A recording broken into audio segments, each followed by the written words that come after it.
I'm here with Jeff Fair in Roche Harbor, beautiful Roche Harbor, on a nice sunny day at the West Coast Selene Rendezvous, and we're in front of Doc Holliday, his 59 Selene. What year is this? It's an '08.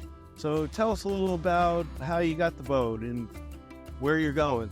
Yeah, we went up to Alaska with our previous boat, 57 Navigator, 2 years ago.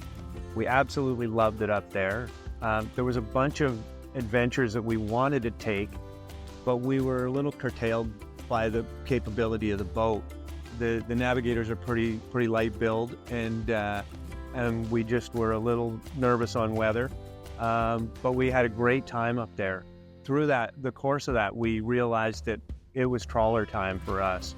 We really wanted to get a fully displacement hull. And through the course of our looking around and seeing what was out there, what was available, and we bumped into Selene, and we found this boat, which was a Canadian boat already, which worked well for us being Canadians, and we went aboard, and we were just shocked that it was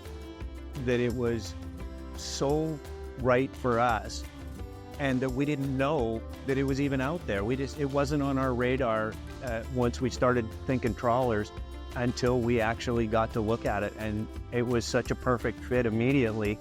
We owned the boat within 3 months, I think. Wow. And now you're a Selene advocate. And now I'm a Selene advocate. And you spent a year working on the boat, getting it ready to take off. Yeah, so we bought the boat September a year ago, so close to a year and a half ownership now. The boat had not had as much love as I would have wanted it to have as an owner. And I'm a bit meticulous, so I took what? I took the bull by the horns, and we kind of got into it right away, and I took what most people would consider to be a 5-year project, and I probably smashed it out here in inside of a year, and we've got some real plans to cruise this boat. So I didn't want to spend that 5 years working on things to get to where I felt comfortable that I was ready to go.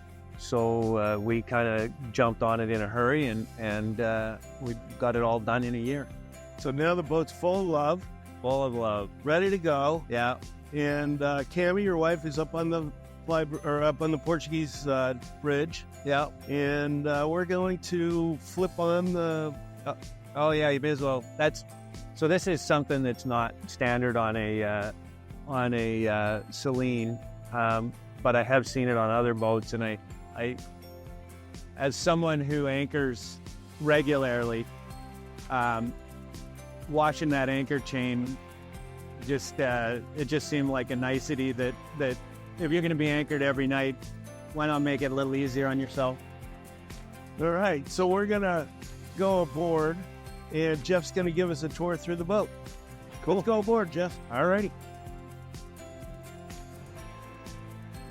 So this is one of the first things that you come upon that's not standard issue on the Selenes. So I absolutely loved this when I saw this boat, this settee area. But the one thing that I didn't love about it was that it forced you to sit this way and look at the back of the house. The previous owner had done this canvas, and they did this sheet as wide as it can be with no gaps in it. And it's just such a beautiful place to sit and look that way at your whatever anchorage you're in, or in this case, even in Roche Harbor, we got a great view of the bay. So what I did was I designed these and had our metalwork guys put them together. What I was really concerned about was I didn't want to give up the floor space in the cockpit by putting in extra chairs. Then they're great when you're sitting on them, but as soon as you're not sitting on them, then they're in the way. So with these, it's the perfect, you get that perfect view that I was talking about. So now you get to sit and look out. But when you're done sitting and you want to get on with your day, you can turn them and they take up no more space than the table does. So it's just a little innovation that I came up with that I think is going to really make things a little more usable back here for us. And this is a fully closed cockpit. Yeah, really nice because up in the Pacific Northwest, it gets a little chilly. Yeah, and our plan is as we go up to Alaska this summer, this will be on all the way. And then when we come back, before we start heading down to Mexico, we're gonna leave this enclosure behind and keep the one on the Flybridge. And the other thing I noticed getting on this boat is there's no side deck over here. No, this is what they call the wide body. So yeah, there's actually two things that are kind of nuanced on this particular model that we weren't really aware of when we bought the boat, but have learned to love since. One is, as you say, we don't have a side deck on this side, so it gives us an extra 3 feet in the salon, yeah. And it makes a big difference. But the other thing that this boat doesn't have is it doesn't have access to the boat deck via a staircase. A number of them have a curved staircase to get you up on the boat deck. It's mildly inconvenient in a very rare number of occasions. What you gain on the boat deck is you don't have that big hole where the ladder comes through. So our boat deck, I mean, we have 2 full-size tenders up there. So it allows you to have a fleet up there. Yeah, I can have a fleet of boats. Yeah. So it was one of those things that we didn't know that it was, we didn't know how much we were going to like it until we started using it. And then as our plans have developed and we've got some longer cruising plans, having 2 tenders up there is going to be ideal. Yeah, really nice. And you also have a big window here. Yeah, so exactly, because the other boats don't have that. So a little less light in the salon. All right, let's go into the salon. So wide body, so you have enough room for these really nice chairs that you guys put aboard. Yeah, these are Canadian made. Cami picked them out. We had them in our condo, and they're just a really practical chair. So they're super small for the space, and they fully recline without using up a monster amount of space. I see boats with ottomans, a chair and an ottoman. Well, the ottoman sticks out here, so forget about the wide body. You still don't have enough space to walk past it once you get that. So it's these are really a compact recliner for sure. Nice. And then galley down. Galley down. We did some work in here as well. The boat originally came with a what's I guess commonly referred to as a breakfast bar up here, and then this was all blocked off. So from this side there was you had the window here to see into the galley kind of thing, and so what I did was we cut this off. This is actually the slab of granite that used to be up here, and we brought it down, flushed it, did the cut to fit on with the existing granite, and then put in a little support underneath to make it solid. And then the galley, you have a nice 4-burner stove with a huge oven that you guys put in. Yeah, it's so the boat came with a Fisher Paykel dishwasher. I would have never put a dishwasher on a boat, but because this one had it, you couldn't take it from me. I love it now. It's great. And when it's just Cami and I, we can put 2 days worth of dishes in there, and it's actually, they save water because you use way less water than if you were filling the sink and doing dishes 3 times a day. So that was Fisher Paykel, and then we upgraded the fridge. Coincidentally, I had only one requirement, I guess 2 requirements for the fridge upgrade. Is one, it had to fit the space, obviously, and number 2, it had to have water in the door because I drink water. I drink a lot of water. So yeah, that was that just kept us on the same brand. And a friend of ours put us on to the Fisher Paykel gas range. So it's a 4-burner.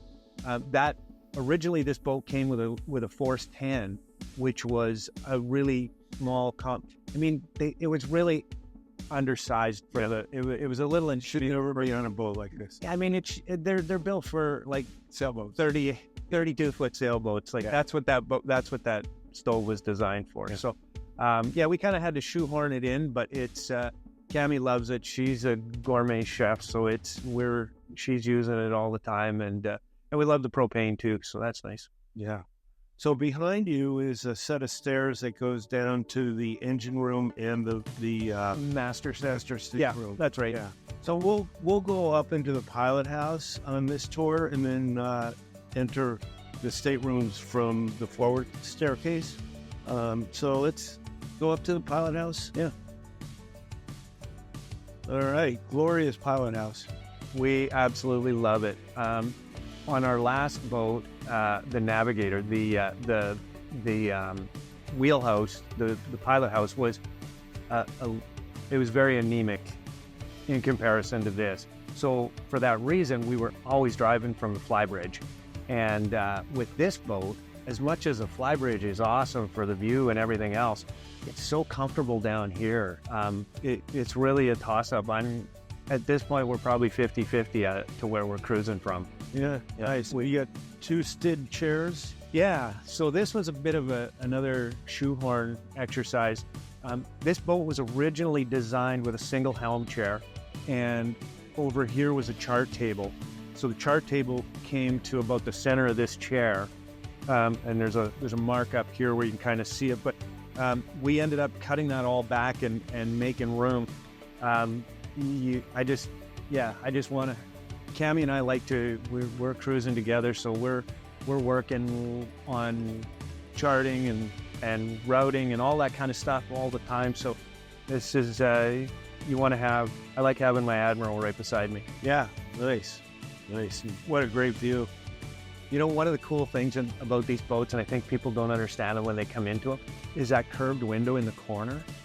It's curved in such a way that it doesn't distort your vision, but you can see. Normally there's a pillar on, whether it's even your car, right? Like you've always got that pillar, so you've always got that blind spot.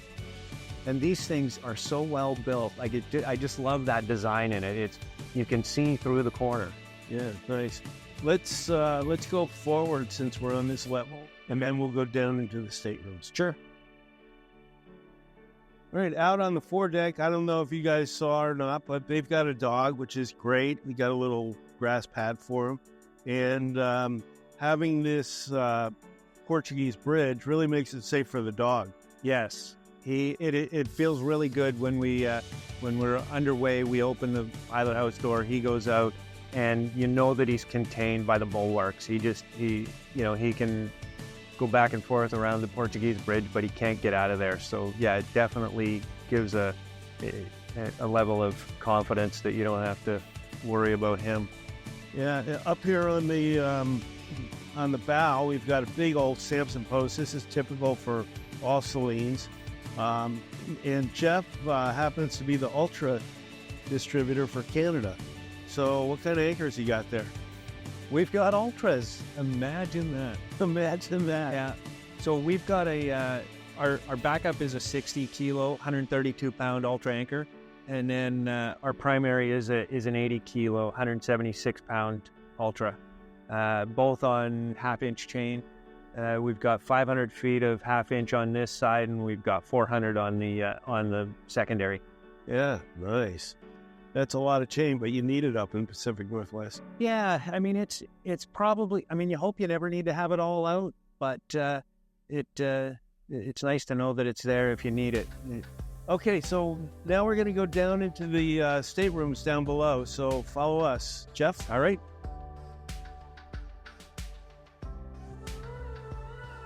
We're in the forward stateroom, and this is the VIP. This isn't the master. No, this is, I would take it as a master. If push came to shove, it wouldn't hurt my feelings to be up here. It's great. You near full walk around, and one of the things that we did as an added convenience up here is we actually did it in both the VIP and the master. We put electric lift to access. There's a ton of storage underneath these beds, and it's just tougher to access if you don't have the electrics. So that's sweet. it is really nice, and it's funny because we knew that the storage was there, and you put the odd thing under there, but since I put the lifts in, we're in and out of these things a couple times a day. I mean, especially right now, we're just kind of starting to get packed and be, provisioning up and making sure that we've got. So this is all my spare pump for throughout the boat. I've got an extra of everything in the pump division. So this space is basically completely filled underneath there. So, and it's nice to have the weight forward. So much of that stuff is easy to put into the aft of the boat, whether it's in the engine room or the Lazarette, and it's easy to end up with a lot of weight on the back half of the boat. So this was a great way to move some of it forward. Yeah, you better be careful. You're making things too easy. Cammy may not need you anymore. That's right. Yeah, that's right. I used to say, hey, can you come move the bed? Yeah. So, yeah. She doesn't need to borrow your finger. That's right. On the starboard side here is the guest head and separate stand-up shower. It's a really nice space too. There's probably more space in the guest head than there is in the master, to be honest. And the neat thing about this too is it's a bit of a cheater suite where you've got two accesses. So if you've only got one set of guests, if you keep this door closed, then you can enter through right out of the VIP room.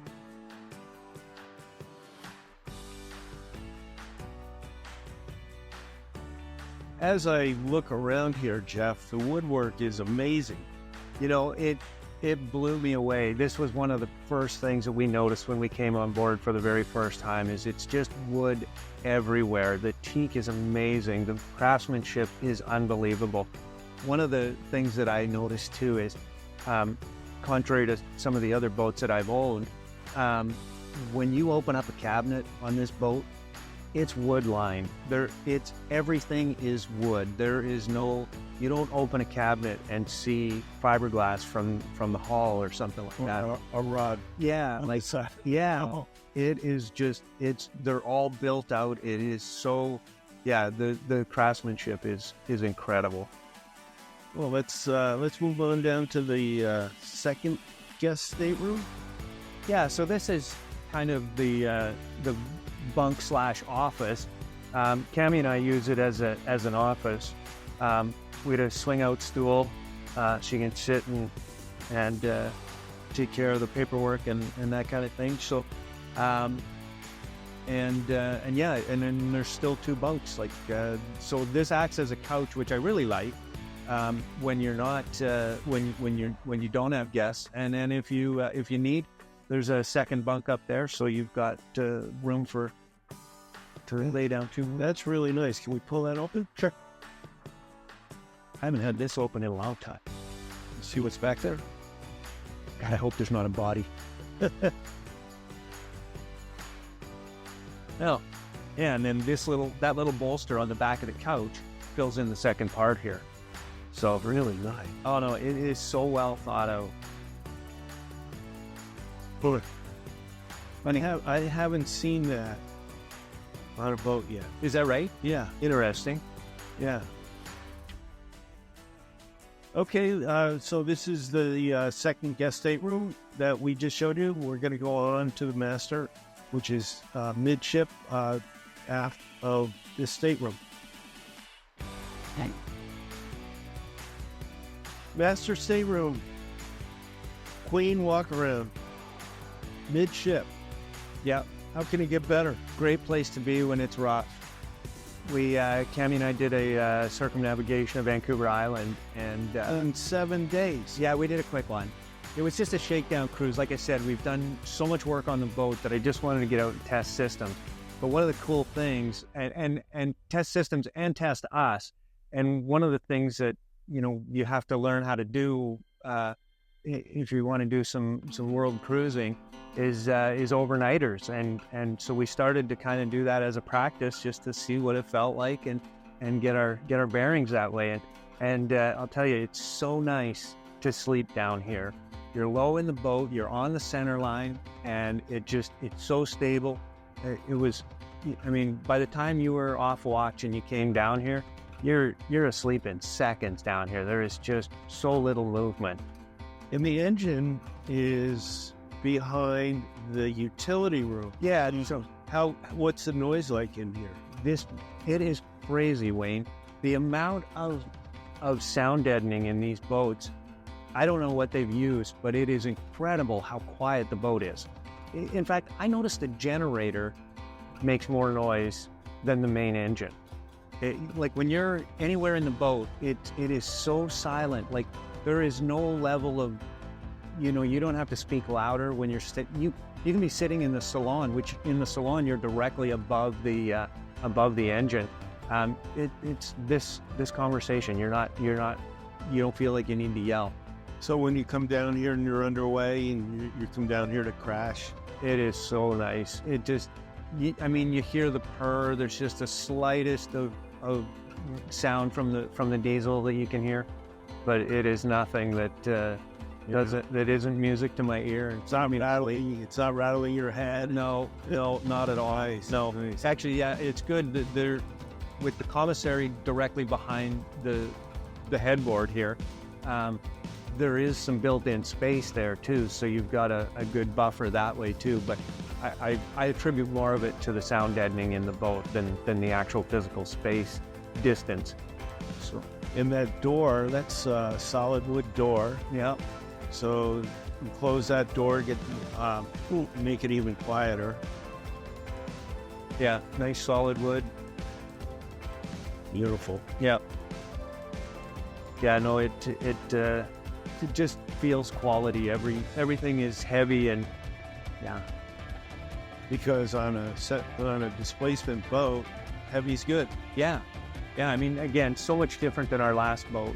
Everything on that was, you had real thin door panels and the boat just felt light. It was light. That boat was 57 feet long and 43,000 pounds. This is 59 feet long and it's 135,000 pounds. Right.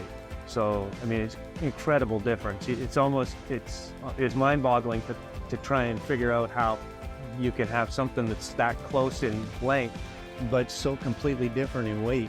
It's crazy. Yeah. And to your left or outboard is your head.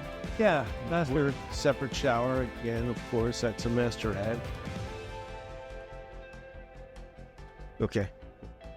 Let's go back and see the utility room, which is right behind here. Yeah. And then the engine room, which is aft of that. Okay. Okay. Sounds good. So I'm standing in the staircase that comes down from the salon. They can either access the master stateroom or go aft and hit the utility room and the engine room. Yeah. This used to be an electrical room. And through the course of the upgrades that we did with the lithium batteries and the big inverters, we moved that electrical equipment from what I consider to be a high value piece of real estate to below the floorboards in the master bedroom, which I consider to be a low value piece of real estate. So they're not something that needs attention every day, so you're not dealing with them. So getting them over there, and it made this a nice big hanging closet that is a bunch of space that was extra space that you didn't have before. Yeah, exactly. So it's proved to be quite handy the way that it's worked out. So what do we have in these cabinets? This is the washer and dryer.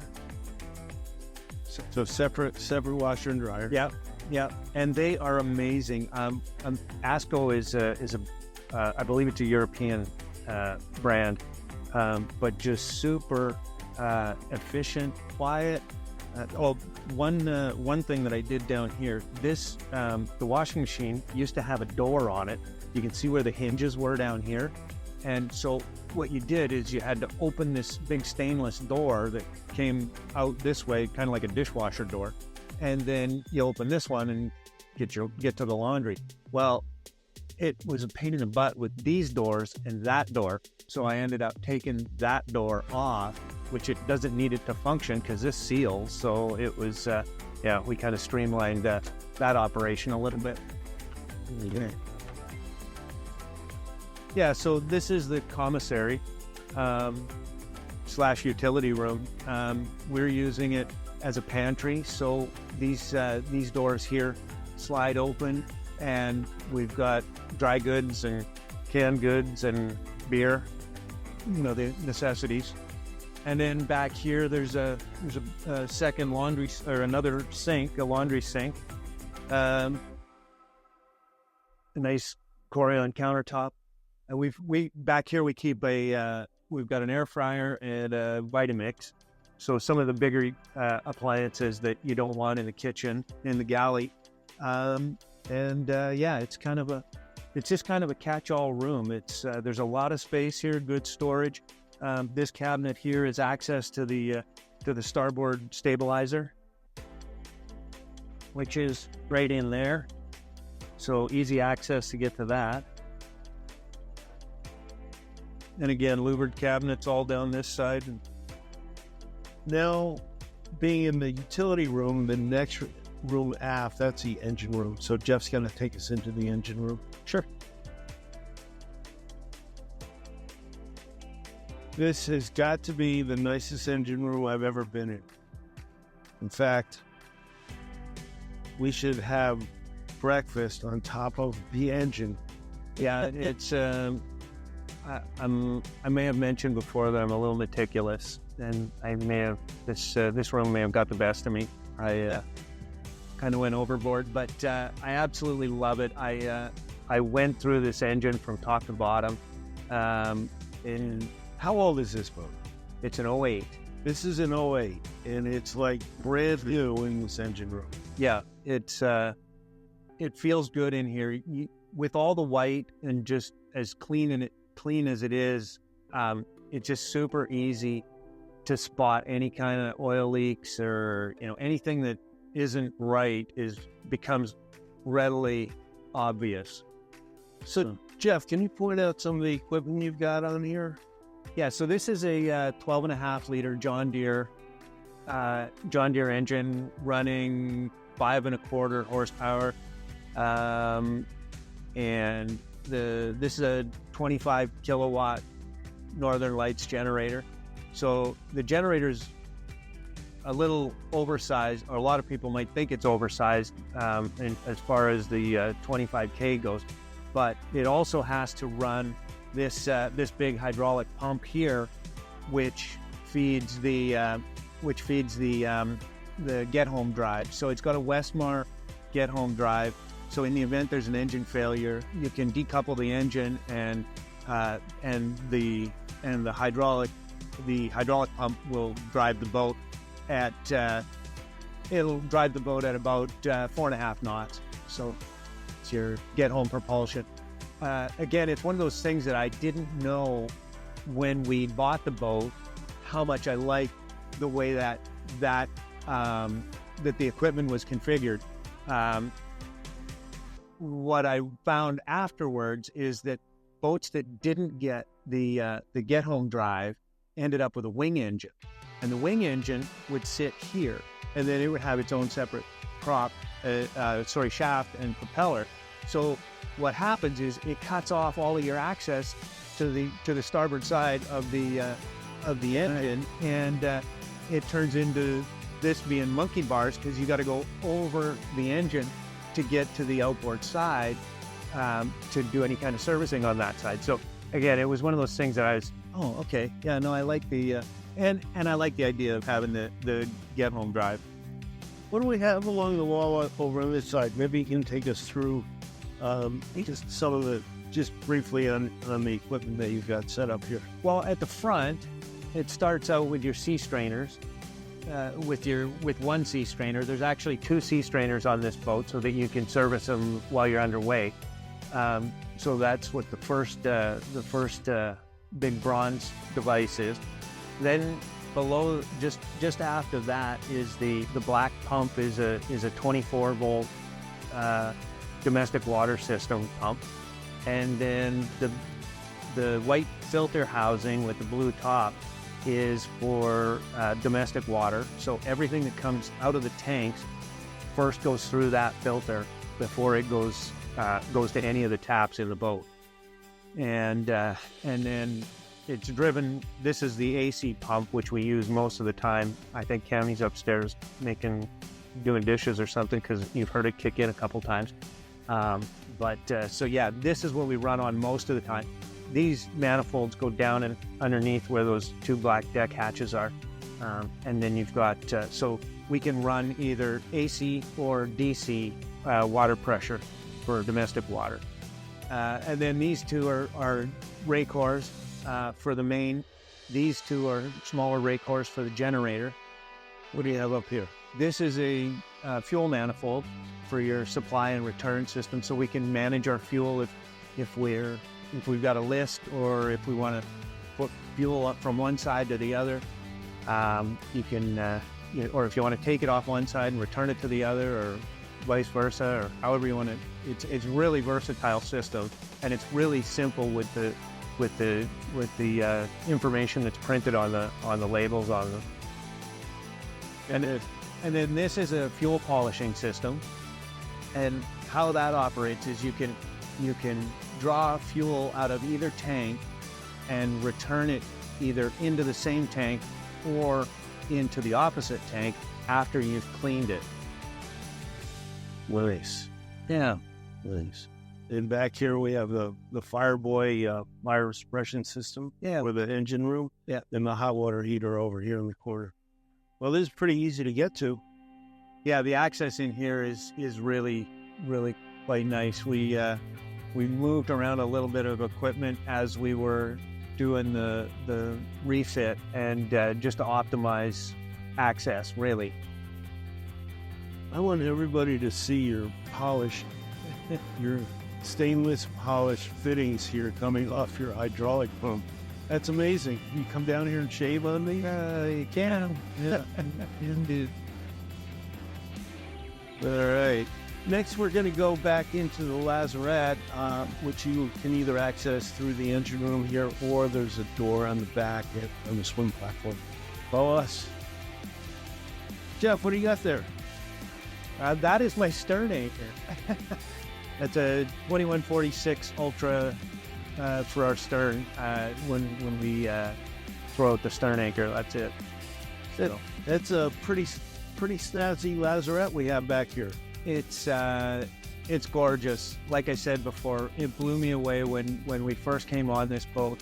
It was so well done, just quality craftsmanship everywhere. Even in a room like this where you wouldn't really think that it needs to be. This could have been a lot of fiberglass and a lot rougher construction than it is. And I wouldn't have judged the boat any harder. So yeah, no, it's beautiful for sure. Hey, can we get a peek behind those louvered doors? Yeah, so this basically tools. Then. So, nice. Yeah, I did some work in here and configured it to maximize the space. The toolboxes are 18-inch deep drawers, so they go all the way to the back of that shelving, which really maximizes the amount of tools. And so we've kind of used the space as wisely as we can. And then down below, I put all my cordless tools and batteries. Everything's got its own place, so you don't have to, in the event you need to get to something, you don't have to try and figure out where things are. And then on this side, it's bins and organizers for a lot of the electrical connectors, hose clamps, P-clamps, bolts, nuts, washers. Sorry, I'm reading labels. So it's, really convenient to work out of the space. Nice. Let's head out onto the swim platform, and then we'll head up to the Flybridge. Okay.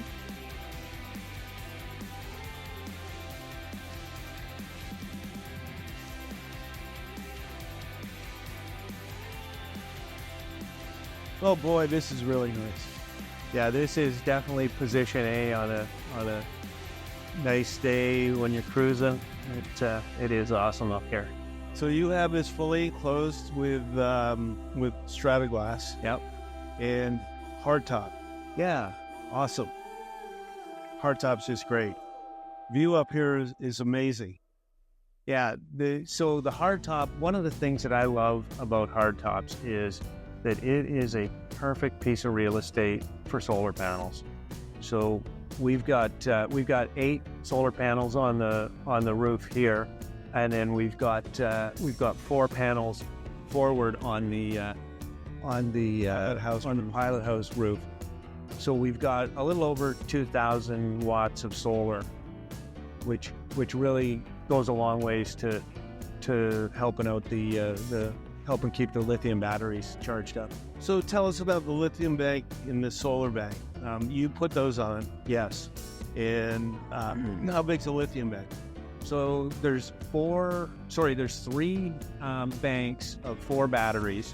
So we've got them tied together, making 48 volts, feeding 2 10,000 watt Victron inverters at 48 volts. 10 kW, 10 kW. Yeah, so it's a 240 boat, so we can run the inverters on this boat will run everything. We can run air conditioners and water makers and there's no, it runs like home. You don't have to be like, oh, can I turn that on because I already got that running.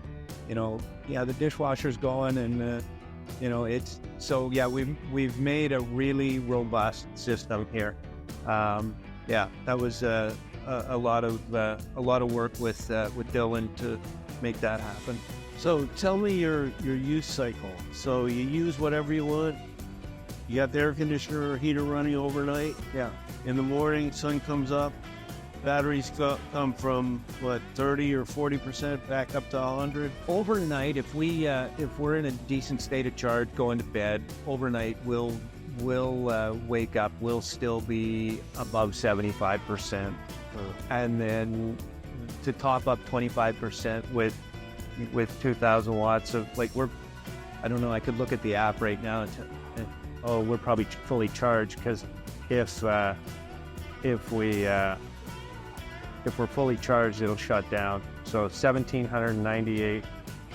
Yeah, and then it just dropped because we're fully charged. So that's 1,800 watts is what we were pulling down before it became fully charged.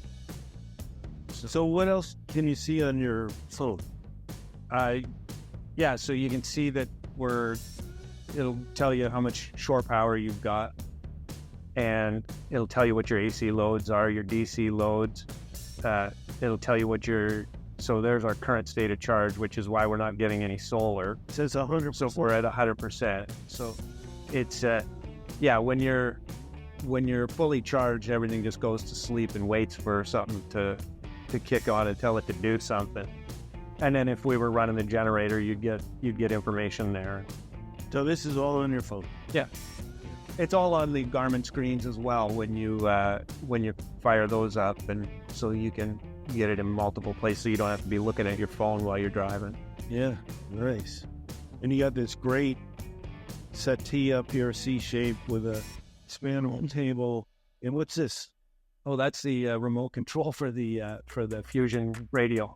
So you can be anywhere on the boat and turn it up, turn it down, change the channels.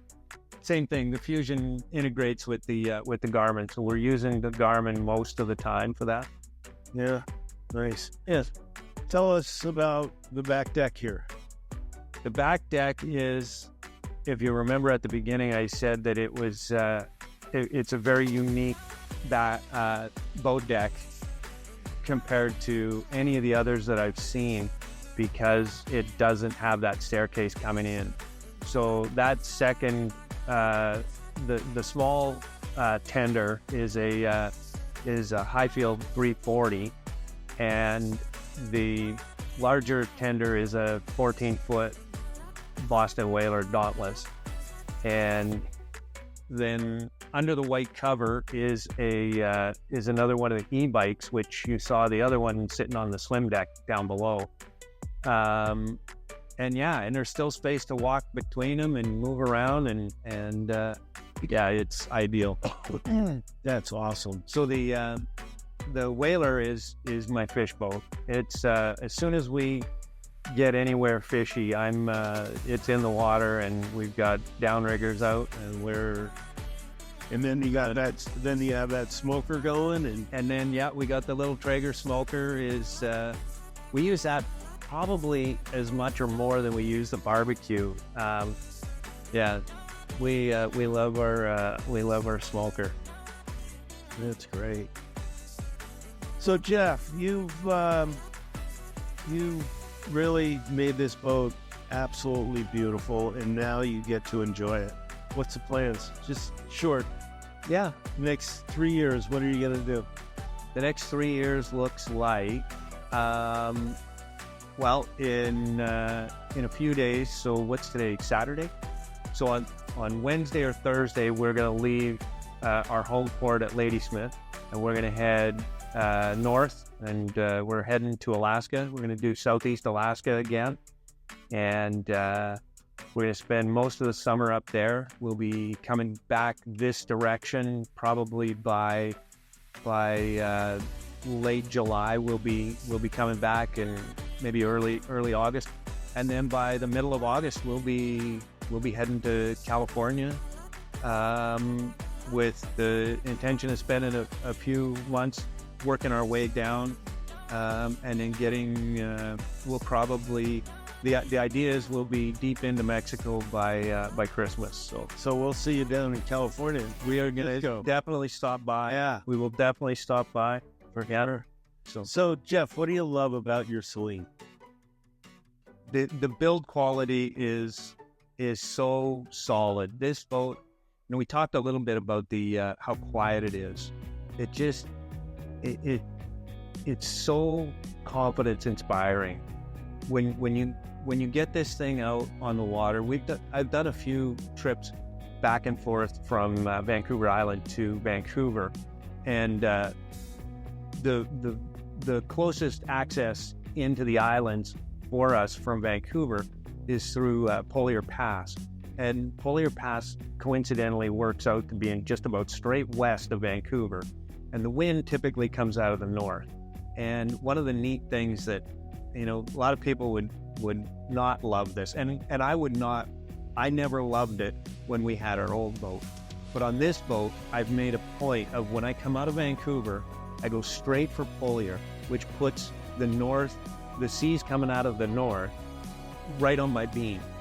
And with the Westmore stabilizers and 135,000 pounds of Selene, it just doesn't get tossed around.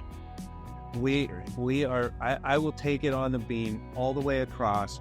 It's 2.5 hours to cross at our cruise speed, and I don't pick it up. I'm in no panic. I feel no pressure from that. We've done that trip twice now where the winds have been over 20 knots, and I'm just taking it on the beam the whole way. And I have seen rodeos all around me with other boaters who are just out there, and you can just see they wish they weren't out there. They have to be somewhere. They've been just out in your Selene. Yeah, they totally wish they were. It is absolutely confidence inspiring. It just feels so good to know you've got this much boat around you when it gets a little messy. Well, Jeff, we've really enjoyed touring your boat today, and we look forward to hearing more of your stories. We'll catch up later about some more detail on your adventures, but this boat is awesome, and we wish you the best, and we're glad you're a Selene family member. I am happy to be here. Thank you very much. Thanks. Thanks, Wayne.